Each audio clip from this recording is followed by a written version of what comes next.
అలేకియా చిట్టి పికిల్స్ ఇక్కడ అన్ని రకమైన బూతులు అమ్మఒడును. ఇది ఎప్పుడు పెట్టారు? ఒక ఆడియో అయితే బై మిస్టేక్గా వచ్చింది అనుకోవచ్చు.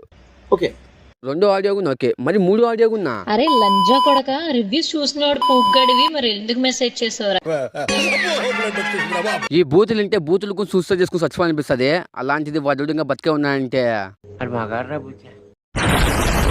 ఈ ఆడియోలు బయటికి రాగానే వాళ్ళ మీద తిండి తిప్పలు మానేసుకుని మన వాళ్ళు దండయాత్ర చేశారు.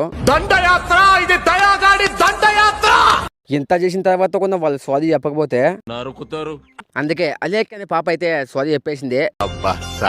కానీ ఆ సారీ ఇద్దరికి ముగ్గురికి చెప్పలేదు. మళ్ళీ మొదలైంది. ఎంతమంది తిట్టిందో గుర్తులేనంత మంది సారీ చెప్పింది. నేను అలేఖ్య చిట్టిని మాట్లాడుతున్నాను. నేను తప్పు చేశాను. ఎవరినైతే ఇప్పటి వరకు నేను తిట్టానో వాళ్ళందరినీ సారీ అడుగుతున్నాను. 1-2 ఆడియోలకి సోషల్ మీడియా షేక్ అయిపోయింది. అలాంటిది మొత్తం ఆడియోలు బయటకు వస్తే నీకు సావేరా, కన్ఫర్మ్ నీకు సావే.